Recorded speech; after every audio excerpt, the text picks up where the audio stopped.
राजा विक्रमादित्य अपने कंधे पर बेताल को लादने की कई कोशिश कर चुके थे, लेकिन हर बार बेताल कोई कहानी सुनाता और राज विक्रमादित्य से हाथों से बच निकलता। इस बार भी बेताल ने एक नई कहानी सुनाई। बेताल कहता है, एक बार की बात है, अंगदेश के एक गांव में एक ब्राह्मण अपनी पत्नी और 3 बेटों के साथ रहता था।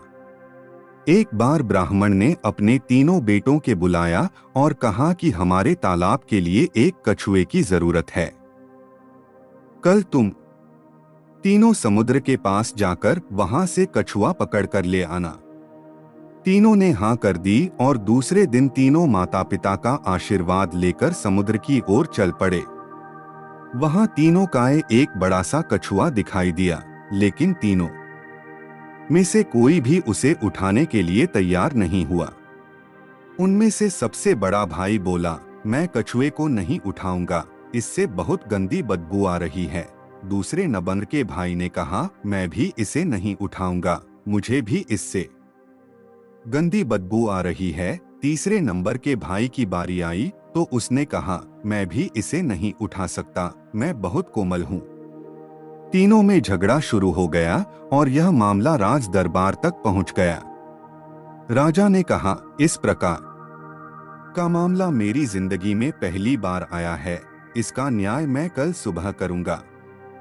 आज आप हमारे यहाँ मेहमान हैं, इसलिए भाईजन और आराम यहाँ पर ही कीजिए। यह बोलकर राजा ने तीनों को भोजन के लिए निमंत्रण दिया। सभी बड़े चाव से खाना खा रहे थे, लेकिन सबसे बड़े भाई ने नहीं खाया।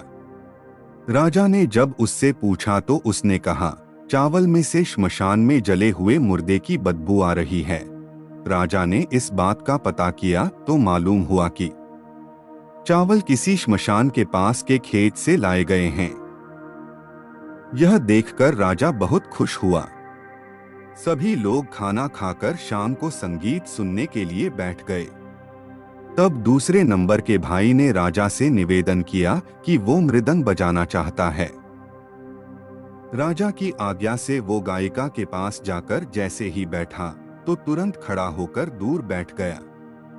राजा ने खड़े होने का कारण पूछा तो दूसरे नंबर के भाई ने कहा, गायिका से बकरी के दूध की बदबू आ रही है और वो मुझे पसंद नहीं है। जब राजा ने इस बात का पता किया तो मालूम चला कि बचपन में गायिका को बकरी का दूध दिया जाता था। राजा एक बार फिर खुश हो गया। इसके बाद सभी लोग सोने के लिए चले गए। दोनों भाई आराम से सो गए, लेकिन सबसे छोटे भाई को नींद नहीं आ रही थी। राजा ने अपने एक सेवक को आदेश दिया कि जाकर तीनों को देख आओ कि वे सोए या नहीं। सेवक गया तो उसने देखा कि सबसे छोटे भाई को छोड़कर बाकी दोनों सो गए हैं। सेवक ने यह समाचार राजा को दिया और राजा इसका कारण जानने के लिए खुद वहां पहुंच गया जहां तीनों सो रहे थे। राजा को देखकर तीनों उठ बैठे। राजा ने सबसे छोटे वाले भाई से पूछा, आपको नींद क्यों नहीं आ रही? तब वह बोला, मुझे इस बिस्तर पर कुछ चुभ रहा है। यह सुनकर सेवक ने तीनों के बिस्तर की छानबीन की तो उन्हें कुछ नहीं मिला। तब सबसे छोटे भाई ने सभी बिस्तर को अलग किया और वहां पर एक बाल था। उसने अपना कुर्ता उतारा। सबने देखा कि उस बाल का निशान उसकी पीठ पर बना हुआ था। राजा यह देखकर हैरान हुआ और खुश भी। दूसरे दिन राजा ने न्याय के लिए तीनों को बुलाया। उसने सबसे छोटे वाले को इनाम दिया और बाकी दो को डोट कुछ सोने के सिक्के दिए। राजा ने कहा, आप तीनों में अलग अलग खूबी है और मैं आप तीनों से बहुत खुश हूँ। मैं अपने सैनिकों को भेजकर कछुआ आपके घर भिजवा दूंगा। इतना कहकर बेताल ने विक्रम से पूछा, बताओ, तीनों भाइयों में से सबसे अधिक सुकुमार कौन था? तब विक्रम बोला, सबसे छोटा भाई, क्योंकि हो सकता है कि दोनों बड़े भाइयों ने अपने सुकुमार होने का दिखावा किया हो, लेकिन सबसे छोटा भाई कितना सुकुमार है यह तो राजा ने खुद आंखों से देखा। विक्रम का सही जवाब सुनकर बेताल ने उसकी तारीफ की और अपनी शर्त के अनुसार वापस पेड़ पर जाकर लटक गया।